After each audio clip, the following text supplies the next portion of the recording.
How cool is that? Well, welcome and good morning. My name is Joe, and I'm so glad you decided to be here today, whether at Chapel Hill, at Alamance. I'm so glad that you're with us, Alamance, or online. And you guys picked a perfect service to be here because, as you've probably realized, it's Student Takeover Weekend. And our students are showing up and showing out. You probably saw them when you walked in greeting. They're manning the burger and hot dog lines. They were up on stage worshiping. They're in the booth doing tech. And even, they're on the camera. Gotcha, Gabe. And so they're just killing it today. And I'm so proud of them. But again, if you haven't met me yet, you're like, why is this guy talking about students? I am the student director here at Grace Church. So I have the privilege of working with the middle school, high school, and college students. I actually came on staff in February. I've been at Grace Church for about 2.5 years, but it was just this past February I came on staff. Previously, I was an engineer with Volvo Trucks, and I didn't come alone. I came with my family. We have a good picture for you, hopefully, and then you can see this is my beautiful wife, Kinsley. Oh, there is one, I promise. I have a wife, I promise, and a family. I'm not kidding. This is my wife, Kinsley, and our two boys, Bexton, who is 3, and Chayton, who's 5.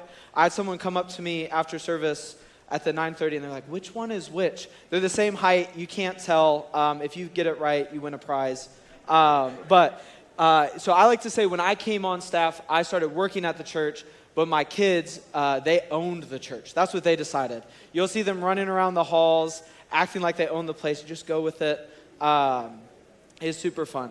But this past week, we got to come back. Kinsley and I, we got to go to the Dominican with 30 students, and Brooke Love and Hugo, who are also part of our student leadership team, and we got to spend 9 days serving the people in the Dominican. And let me brag about the students. I know you saw the video, but when we showed up, there was a concrete slab on the ground. And in 7 days, our students made a 2-bedroom house. And this is like a house with, it had running water, it had electricity, it was nice. I mean, they painted the walls, it was drywalled. It was a super nice house, and they worked super hard. They were getting after it. They were up early in the morning, staying up late at night. And it was really fun because we finished, so we built the house all week, and then the last day, I got to fulfill my childhood dream and be a part of an Extreme Makeover Home Edition moment. We sent the family out, and the program we were with, YWAM, they had bought all of the furnishings for the house. So they bought beds, they bought dressers, they bought couches, they even bought like cookware and plates and cups. And we sent the family out, and then we got to fill the house and hide inside of it. So there's 36 of us crouched down in this house trying to be quiet. That was the first miracle I saw Jesus do, was all 36 students being quiet. I'm just kidding. And then the family came home, and when they opened the door, they thought they were just going to see like the finished painted product. But they got to see all of us yelling surprise and all the furnishing, which they weren't anticipating. And it was really special. The family it was a family of 6, mom and dad and 4 kids. And the mom was so sweet. She was so grateful. She told us the first day her prayer to God had been for a long time that before he took her home, she would have a home to leave her kids in. And she got to see that fulfilled. And we, as Grace students, got to partner with YWAM and God in doing that. And one of the most special moments for me of the whole trip was when we did that Extreme Makeover Home Edition moment. One of the little girls, when she walked into her room and she saw for the first time in her life, she had her own bed. She just started sobbing. And she was just so grateful. She couldn't believe it. And it really made me realize, how much I take for granted. And so it was so cool to be a part of that. And then on top of building the house, our students did a lot. They did more. They also ran a VBS. And so I want to brag on them for a second, because when we heard come to a VBS, we were thinking like how Pastor Ethan does it. So it's going to be a week. We brought all the supplies and the programming materials for that. And the first day we had a team stay back from construction because they were going to do VBS. And the people at YWAM were like, oh no, when we said that, we meant like we have a Saturday Bible school that you guys can help with. So we don't have any kids for you today. And the students, rather than being upset or frustrated, they had such good attitudes. They were like, okay, well, what can we do? And so the one thing that they were told that they could do to start was they were like, you can pull weeds. And these weren't normal weeds. These were like ant-infested, trying to kill you weeds. And in fact, they told me they had a system where they would go and they would kick like 10 weeds in a row so the ants would scatter, and then they could go back and pick them without getting ant bites. And they had a great attitude even through that. And I think God really blessed them because unbeknownst to them, while they were out pulling these crazy weeds, the YWAM director actually went and she started making phone calls. And at lunch, she surprised our students and our team, and she said, hey, I made some calls. You said you have stuff, so we have kids coming today. And our students were like, oh, this is amazing. Which again, I think is a great attitude because I might have been like, oh my gosh, I should have been planning since this morning. But they were like, we're going to do it. And so they had 3 hours before kids showed up, and they put on such a good VBS. The first day they had 33 kids come, and they did such a good job. Those kids told their friends, and by the end, they had 55 kids who got to go hear the gospel message and go through VBS. Can we give it up for that? I mean, come on. And then finally, the other thing they did was the VBS team, each day, they had an hour before lunch where they got to go into the community to evangelize. And this was a surprise to them, and to many of them, it was also really scary. And I remember the first day, some of them were like, Joe, I don't think I can do it. Like, what do? I mean, I don't even speak their language. This is scary. How am I supposed to go do this? But they did it, and they pushed through, and by the end, these kids were so excited to share the gospel that they were literally like almost running house to house, up hills, in the heat, outside, super hot and exhausting because they were determined to tell as many people as they could about Jesus. And by God's grace, there was 3 people who came to know the Lord through the ministry that they were doing, which was fantastic. Yeah, let's give it up for that too. These students, they poured out into the lives of so many Dominicans and the people around them. They really got to pour into the poor, the sick, the hurting. And I'm really proud of them for that. But now they're back in Chapel Hill. And I was kind of talking to them, and it's like, okay, what do you do now that you're back in Chapel Hill? Because of course, when you're on a missions trip, you're going to pour out. You're going to get after it for Jesus. That's what you went on the trip for. But now you're home. What do you do? And for all of us, right, we're in Chapel Hill too. What do we do? How do you continue to pour out for Jesus even when you're home? And so that's what we're going to talk about today, is how we can pour out Jesus' love to others. But before I start, I had the privilege of giving a very similar message to this to young adults a couple months ago. And before I started, it was my first time ever speaking. I was like, okay, what do I do? So I did what any good millennial would do, and I went to ChatGPT. I said, ChatGPT, how do I even start this thing? And what ChatGPT told me was, it said, I need to establish credibility, or else you guys won't hear anything I'm saying because I'm not credible. And ChatGPT knows these things. So I'm like, all right, I'm going to trust you, ChatGPT. And so I did it. So here we go. All right. So how can we live a life poured out? And how am I qualified to talk about it? Well, I'd like to tell you that I can talk about pouring out because I'm the dad of Bex and Chate. And I know I just lost you. You're like, what does that have to do with it? Is this really a corny joke about you pouring into your kids? It's not. I wish it was. But I have 2 stories that I think will lend to my credibility. The first story is about 2 years ago. My youngest Bex was about to turn 2. And we had a family get together in Minnesota for a wedding. And my little sister, Aunt Molly, was there. And Aunt Molly, she takes the responsibility of being the fun aunt so serious. She's like, I will be the fun aunt. And so my young son Bex, who's 2, she decided she was going to teach him how to chug. So she would fill up a cup like this full of water. He could barely drink out of a cup without a sippy lid on it. But she's like, I'm going to teach you. And so she'd fill it up a little bit. He would drink it all. And then she would hold it out and dump the cup and go, all done. So it's like, hey, I finished all my drink. I'm all done. It was like this. She's like, okay, Joe, check this out. And so she showed me. She's like, isn't that the cutest thing in the world? I was like, yes, that's cute. But Molly, I'm so mad at you right now. And she's like, what? Why are you mad? I was like, because what you don't understand is that Bexton, in all of his toddlerness, does not know the difference between all done, I finished all of the liquid in this cup, or all done, I'm just done drinking. And she was like, no, you're crazy. He knows. I was like, all right, we'll see. Sure enough, later that afternoon, little Bexton goes and he fills his own cup up. and he fills that sucker up so full. It was like, it's like not to the brim, but it's over the brim, and you got to use like the force to keep the water in the cup. He filled it up that full, and he went and he took the tiniest sip I've ever seen, and then he goes and he holds his hand out, looks my sister right in the eye, and dumps it over, all done. Water everywhere. And I was thinking, okay, joke's on Molly. I'm right, you got to clean it up. No, joke was on me because for the next 2 months, I was struggling to get Bexton to stop doing it at home because he would keep getting cups and going, all done, pouring water everywhere. And so, yes, I'm a little qualified on pouring out. But you're probably like, not that qualified, right? Let's go, because I got another story for you that I think will seal the deal. This story is about my older son, Chayton. And so this was about a year ago. He had a friend over to play, and they were upstairs doing their thing.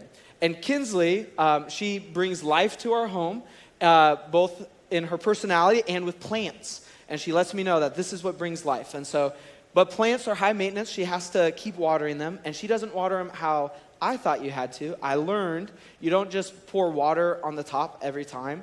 But actually what she does is she will fill a sink. She'll like plug it, fill it 2 to 3 inches with water, and then put the plant in so it saturates the roots. So she was doing that. And Chayton decided he needed to use the restroom. So he goes to use the bathroom in that same one, and he goes to wash his hands. And so I like to imagine what it looked like was he turned on the sink, got some soap, lathered for 30 seconds, I hope. Then he's like, washed his hands, and then he's off to go play with his friend. But he never turned the water off. I found this out because who knows how long later, I was downstairs, and there was a puddle on the ground. And I was like, oh, what's a puddle for? But like I said earlier, my kids spill their drinks all the time, so like whatever.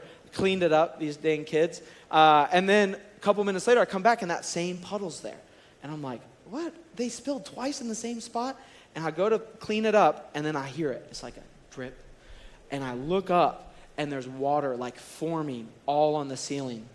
And so what had happened was he didn't turn the water off. The water went over the sink. It went down the side, back behind where the toilet area is, and then in between the baseboard and the tile, the caulking had cracked, and it seeped down in there, and it filled the space between the upstairs ceiling and the downstairs floor. And once I had realized this is what it looked like. Line break? And so when I poked holes in and put buckets under, kid you not, buckets of water, like 5+ gallons of water that had made its way and poured down into my downstairs. So hopefully now we're established, you're tracking with me, you're like, okay, Joe, you're a little bit credible on pouring out. ChatGPT has been fulfilled. But the reason I'm showing this and talking about it is because what I want to speak on today isn't maybe accidental water spills, but how we can have an intentional life poured out into those around us. How we can live a life outpouring Jesus' love to our neighbors, friends, and family. But I know despite all the credibility that I just gained through my stories, some of you are still like, Joe, I can't track with you. Because you're talking about pouring out, but the problem is I'm already poured out. Right? Some of you are like, I went empty a long time ago. Anyone else ever feel empty? Right? Sometimes you just get exhausted. You get in a state where you go to work, you do the things you got to do, you come home, you do the more things you got to do, and you go to bed. And you're like, where you can't find time to get refreshed, to get refilled. You're just exhausted. You feel like everyone in your sphere just needs things from you. Your boss is just taking. Your coworkers are just taking. Your friends are taking from you. Even your family, right? Your family's taking. Your kids are taking. But you don't feel like you're receiving, and you're burnt out. You're tired. You're exhausted. Prior to coming on staff at Grace, Kinsley and I had the privilege of leading some young adult small groups. And a common thing we heard over and over from our friends in the groups was some version of, I can't pour into others right now because my cup is empty and I need to focus on filling it. Right? Anyone ever feel that way where you think, I think at some point all of us have, where you're like, my cup's just too low. I need to worry about how I can fill it before I can give to someone else. And so I think the question really is not how can we pour out Jesus' love, but how can we pour into those around us even when we're feeling empty? And that's what I want to talk about. And now I do want to acknowledge that as I'm saying this, it can come across as another to-do, as another way to perform. Okay, here's another thing I have to do with those around me. I have to check a box. I got to give to other people.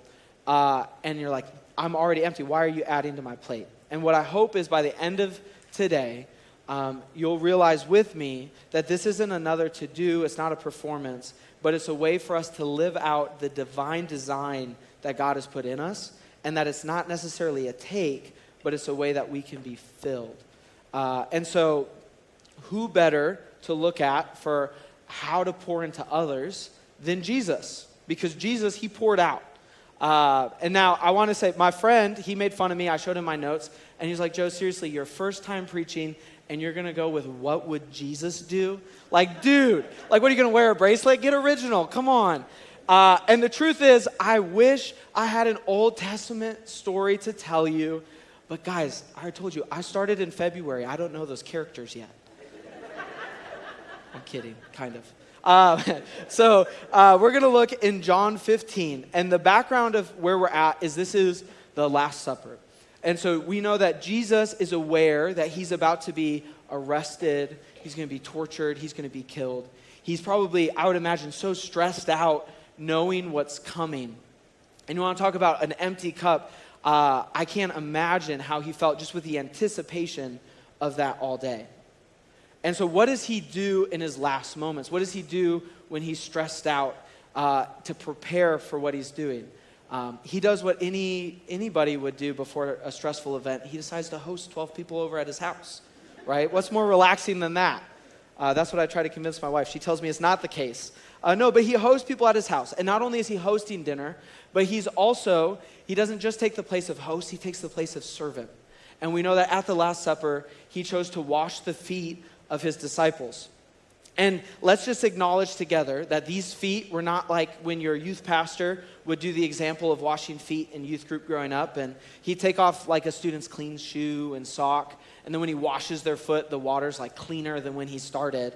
Like, these are nasty feet. These guys were wearing sandals all day in the dirt and who knows what. I personally got a little bit of an appreciation for this on the missions trip because the last day when we were doing the Extreme Makeover Home Edition moment, we all were like putting furniture in the house, and we weren't allowed to bring our shoes in because we didn't want to get the floors muddy. And so everyone took their shoes off, and there's 36 pairs of shoes out there, and it started raining. And Alamance, they have the best student director ever. He's the GOAT, and he decided to save all of us because it started raining, and he put all of our shoes in a trash bag and inside so they wouldn't get soaked. He was the hero of the day. I ended up being the zero because I was the first one that needed to go outside, and I was like, okay, well, I'll get everyone's shoes out. There was 36 pairs of shoes in this bag, and I almost threw up 36 times as I reached in there to grab a pair. These students' feet, after a week of manual labor and no good hygiene access, was horrible. And these are I gotta imagine, these are the kind of feet that Jesus was washing. And so Jesus, but he spent his last moments, that's who he is, pouring into the disciples, hosting them, serving them, and then also teaching them. We know that in his last moments, he didn't think about how they could pour into him, what they could give him, how they could encourage him. But he was focused on them and how he could pour into them. He knew that they were going to go through a lot as well. Their leader was going to get arrested, tortured, killed, and how draining that would be for them, the fear that they would have as they went through the ordeal, the expectations of now going out and carrying forward God's kingdom. And so he needed to encourage them. And what does he say? How does he tell them they can deal with what's coming ahead? He says in verse 12, "My command is this, love each other as I loved you. Greater love has no one than this, to lay down one's life for one's friends." Now, when Jesus said, love each other as I loved you, the disciples, they didn't need context because they had 3 years of context of what that meant. They lived with Jesus on his ministry, and they experienced on the road, after a long day's travel, Jesus still helping the sick and the poor. They experienced when Jesus fed the 5,000, he was actually going away to find rest in a quiet place, and he got met with a crowd hungry for his teaching. And what did he do, right? In that time when he was drained, he decided to preach and to build and pour into those people's lives. And in fact, he did it so long that the disciples got worried that the people who were sitting there listening were tired and hungry. I mean, let alone Jesus who was giving that message. Jesus always poured out. And that's what he encourages his disciples to do. He doesn't tell them, hey, make sure your needs are met. It's going to be stressful. Make sure you take some me time and go worry about yourself so that then you can go worry about others. No, in fact, he says, forego your needs. Lay them down. Lay down your entire life. He doesn't say, he does say, he says the greatest kind of love is when you give yourself away for someone else. And I think for myself, if I think about that and I think about that standard that he's setting, I oftentimes fall short. Jesus says to lay down my life for my friends, but there's many Friday nights where I've struggled with laying down the TV show I want to binge watch so I can go hang out with a friend that needs me. There's times I come home from work and I'm tired and I have a hard time laying down my need for rest to pour into my kids and spend time with them. There's times where I have a hard time laying down my schedule to go get coffee or lunch with someone who needs someone to talk to. Laying down sports to hang out with my wife. Really, when I think about it a lot, I often fall short of that standard. But Jesus says, he says, they will know you are disciples by your love. Meaning your coworkers, neighbors, friends, and family, they'll know that you are a follower of Jesus by the fruits of the gospel in your life, not by where you sit on a Sunday morning. They'll know that you love Jesus and you follow him by the way you treat other people, not by a t-shirt that you wear. I had a college student recently. He told me a story about, he was sitting in chemistry class, and it's assigned seatings, and he's about 2 months into class. And the person who was sitting next to him noticed that he had a cross tattoo. And he goes, oh, that's a really cool tattoo. I didn't know you were a Christian. And this is 2 months into class. And the college student told me he was so disappointed. He was just so sad when the person said that, because he realized that in 2 months of sitting next to this person, it took the person noticing a picture on his arm to realize that he loved Jesus. And I think for myself, I'm often in the same boat as this student. There's so many times that I'm around people and I'm so focused on what I need to do and the things I need to get done that I'm not focusing on who's around me and how I can serve and love them. A lot of times, the biggest picture of Jesus in my life might actually be that Christian t-shirt, not the way that I treat other people. And now, I don't have a cross tattoo to point people to Jesus. Maybe I should get one. But when I was in 7th grade, I did want a tattoo, and I wanted a Superman logo on my chest, tattooed in. Let people know I mean business. This is 2010. Cam Newton was going crazy. He was doing the Superman pose on everybody. You guys are from North Carolina. You know exactly what I'm talking about. And I was like, I need that. And so I told my mom. I was like, Mom, I need this tattoo. And apparently, when you're a minor, you need your parents' permission. Can I get this tattoo? And my mom's like, not crazy. So she's like, absolutely not. You're not getting a Superman logo on your chest. But I was a middle school boy. And as I'm being reminded of now, leading middle school boys are great at finding loopholes. Some of you guys have a middle school boy, and you know exactly what I'm talking about. And so I said, you know what? I might not be able to get a tattoo, but there's no law against tan lines. And so I got some duct tape. I duct taped out the Superman logo on my chest. And I was in Arizona at the time, so I just laid out all day and got cooked. By the end of the day, I was bright red, sunburned completely. But when I took that duct tape off, the lines were crisp. And I had a Superman logo on my chest. At any point, I could show up to any pool party, take my shirt off, and everyone knew I meant business. I could do a belly flop, wouldn't even hurt, right? I was Superman.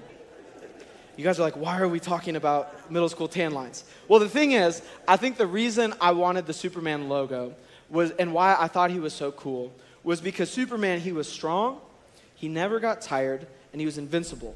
And he didn't use these attributes for himself, he used them to help people. And I think some of us, when you're hearing me talk about pouring into others, and the example Jesus set, it's like, Joe, that would be great if I was Superman, but I'm not him. Right? Superman, he was strong, but I don't feel strong.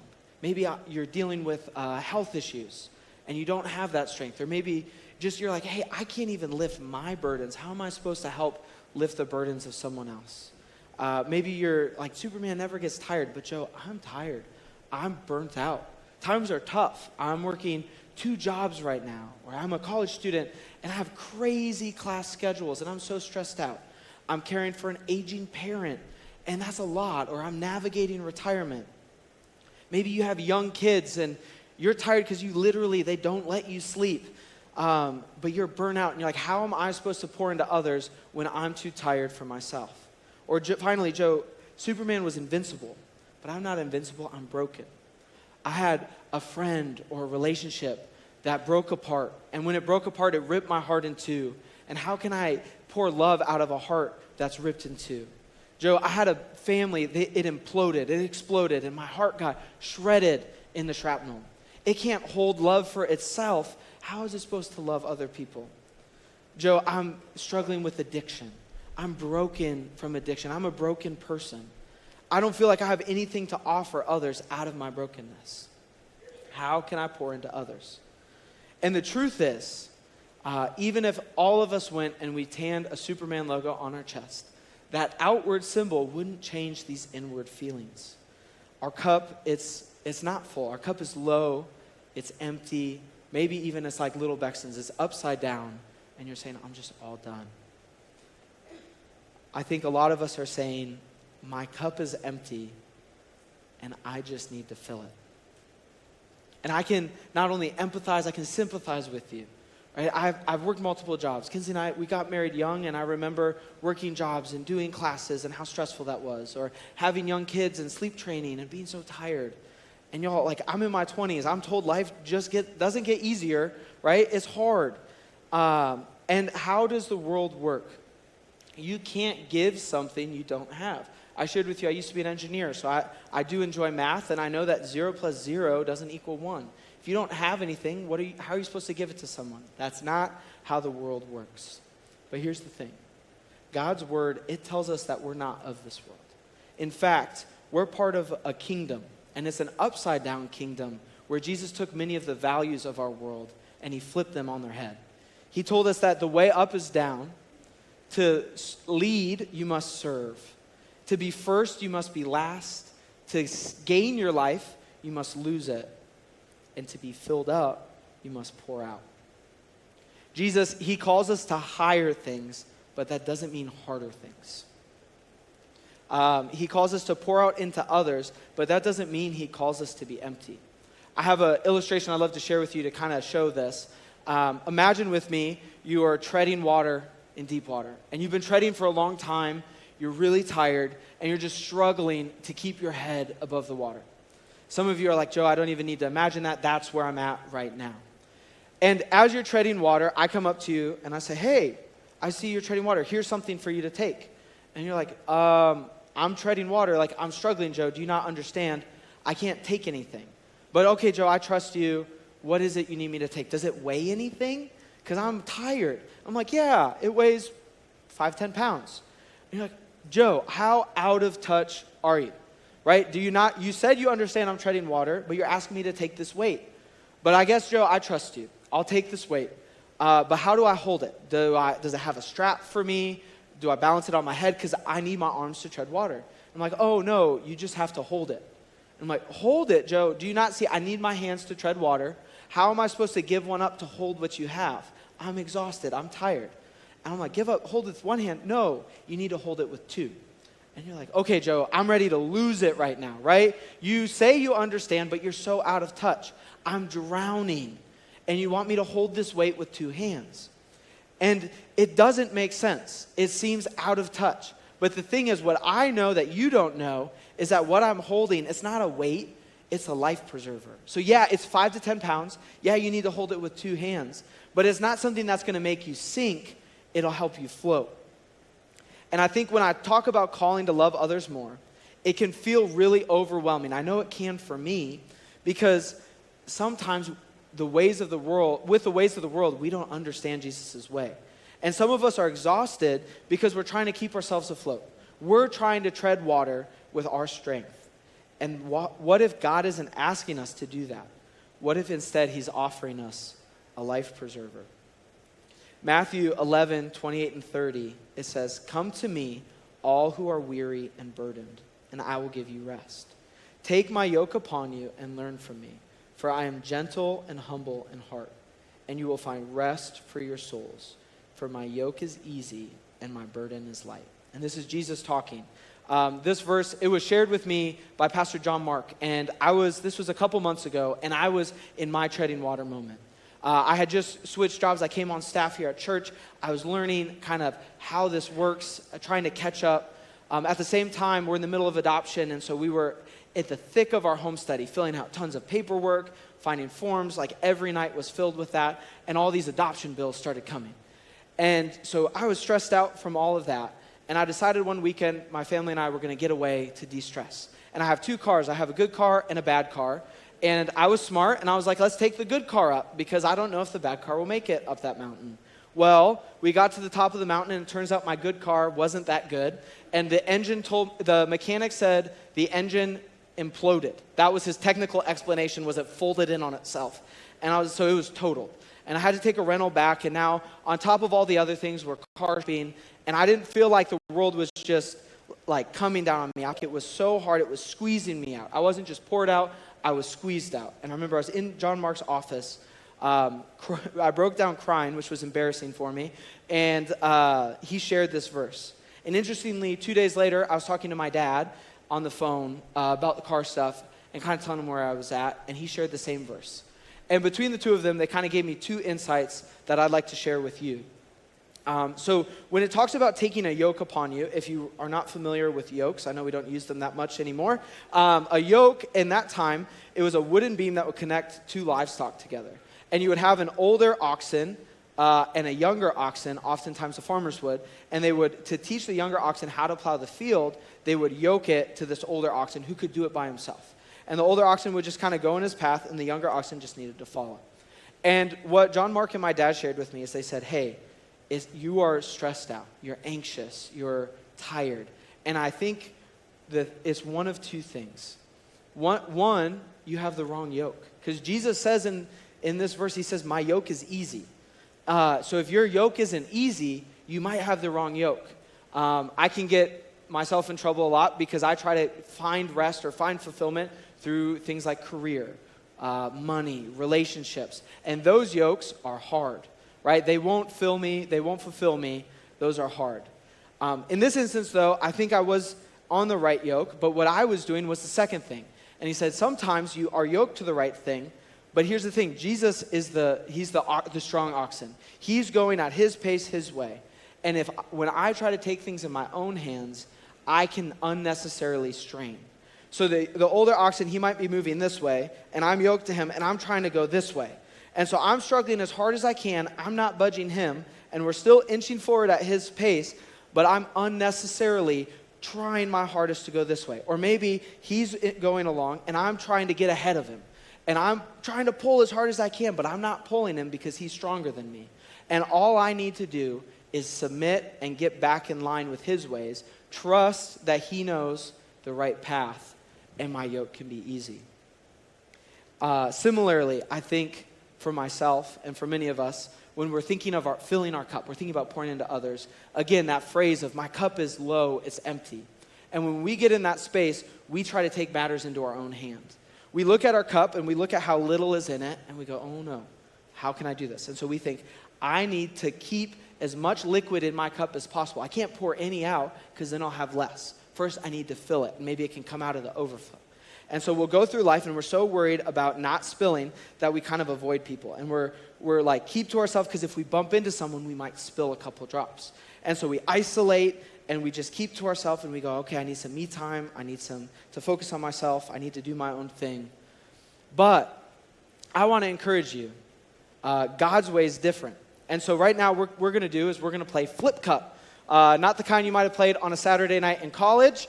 But this cup is saying, instead of holding my cup up, focusing on not spilling a drop, instead, we're going to worry about pouring into others. We're going to flip our cup over and pour into those around us.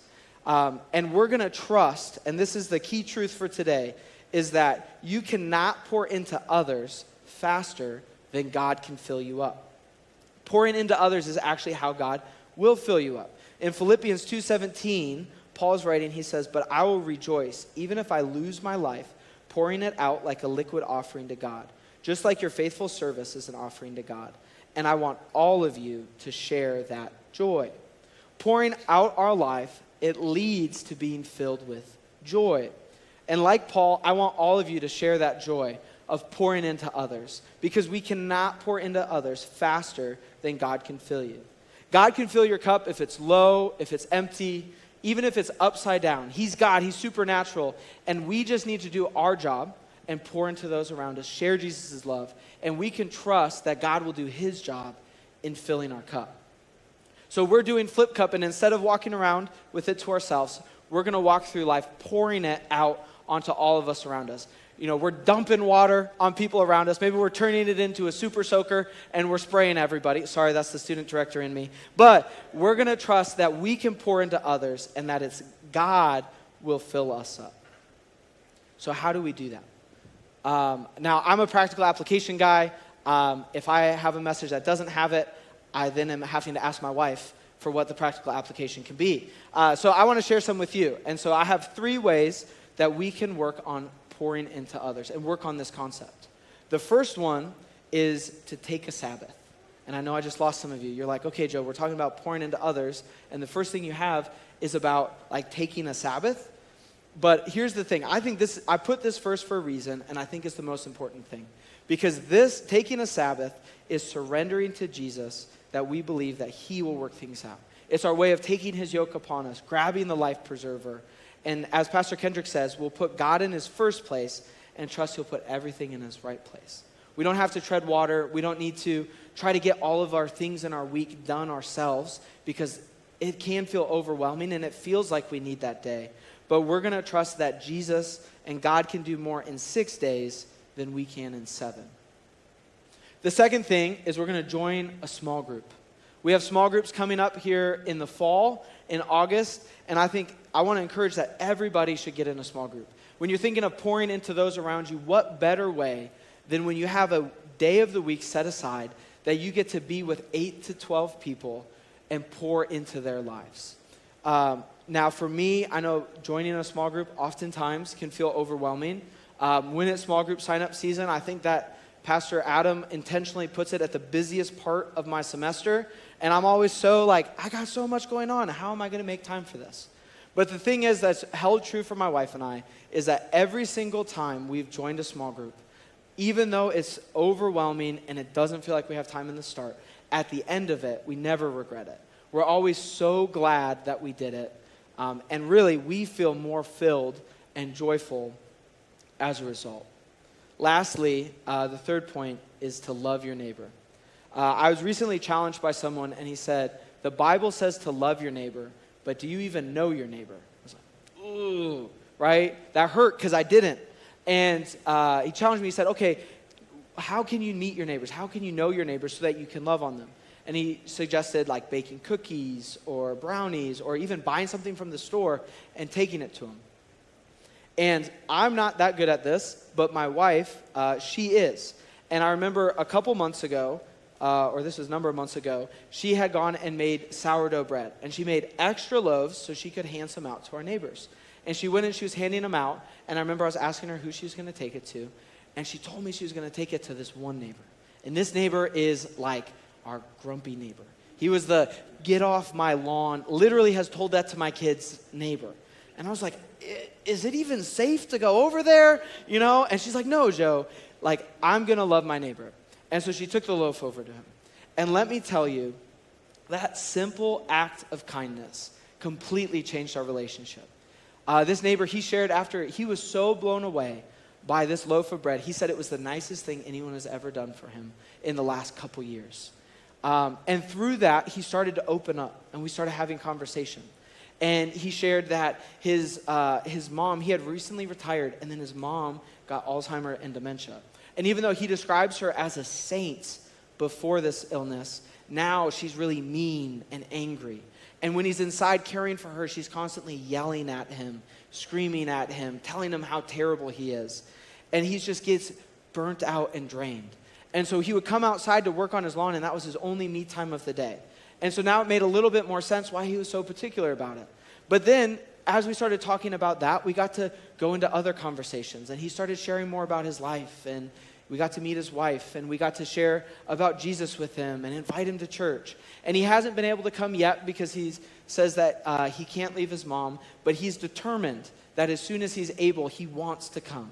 And we went from don't even go on his lawn to he might come to church with us from one simple act. Actually, I have a really cool picture from last Christmas. His wife baked or handmade Swedish chocolates for my kids. So again, we went from get off my lawn to now they're baking chocolates. You can see my son Bexton just loving them, and our relationship flipped. A simple act of pouring out, we got to see a snowball effect. One more story. This one is not about a physical neighbor, but maybe relational neighbors. And there was a guy, Paul, that I worked with. And my first day at my last job, Volvo Trucks, he took me out to lunch. And he was a believer, and he said, "Hey, Joe, I'd like to take you out to lunch." And then that whole time, he just asked questions about me, poured into me, said, "Hey, if you ever need anything, I'm here for you." And I was like, oh my gosh, I felt so loved and cared for. And so then our team grew, and he got really busy. And as our team was growing, he wasn't able to take other people out. And so then I started taking those people out because he had done it for me. And so I took them out to lunch on their first day and did the same thing. And then there was times that I wasn't able to, and a new person came, and those people took that new person out. And it grew and grew and grew. And my first day at Grace Church, actually, there was 6 of them that they came to church, many of them for the first time in their lives in a church. All because of the snowball effect of that simple act of pouring out and love that Paul gave to me. And this is like Chayton's story where he flooded the whole downstairs. If you were in the upstairs bathroom, you couldn't tell. It looked like there's barely any water that went on the floor. But downstairs, there was a flood happening. And I think for Paul, I don't even know that he knows the effect of him taking me out to lunch had. But it affected literally at least a dozen people downstream. So as you pour out, just know that sometimes you might not see the impact, but with God's math, he can multiply it and give an impact. And so to close, I know some of us, we are exhausted, and we've been trying to keep ourselves afloat. But what if God isn't asking us to tread water? What if he's offering us the life preserver? What if pouring out, it's not about working harder, but it's about trusting deeper. Let's start loving others, not with words and t-shirts, but with actions. Let's let our lives be an example of Jesus and what he's done for us. Let's pour out to those around us, because you cannot pour into others faster than God can fill you up. And I want you to hear this, because it's not just Joe speak, it's not just my opinion. It is God's promise for you. It's his divine design. Proverbs 11:25 says, "Whoever brings blessing will be enriched, and the one who waters will himself be watered." In other words, the one who pours out will be filled. We're not adding to our plate. We're experiencing the joy of living in community as God designed us for. Now, if you feel empty and you don't have a personal relationship with Jesus, what if tonight you answered his call? In the verse we read earlier, he says, "Come to me, all who are weary and burdened, and I will give you rest."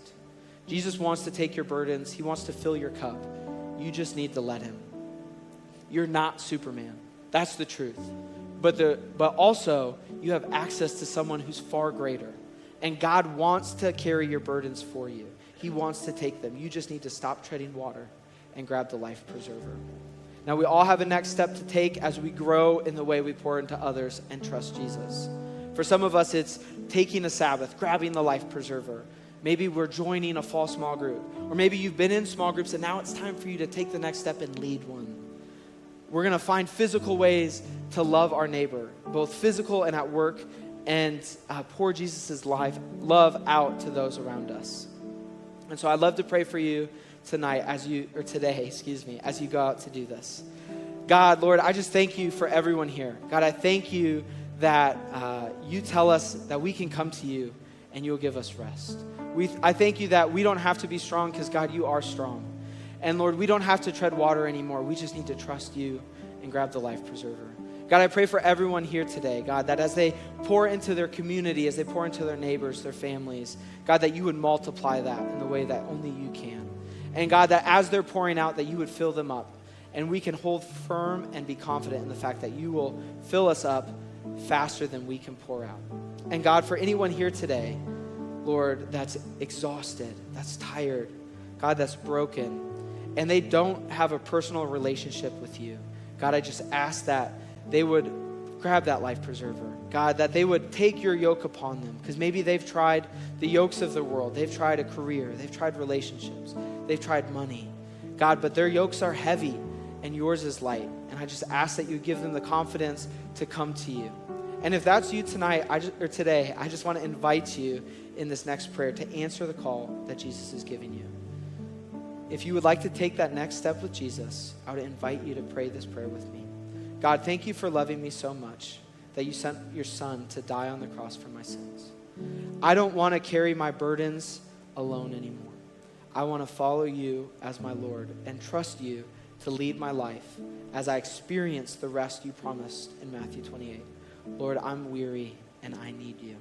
I ask for you to come into my heart and to be the Lord of my life. God, I love you. Amen.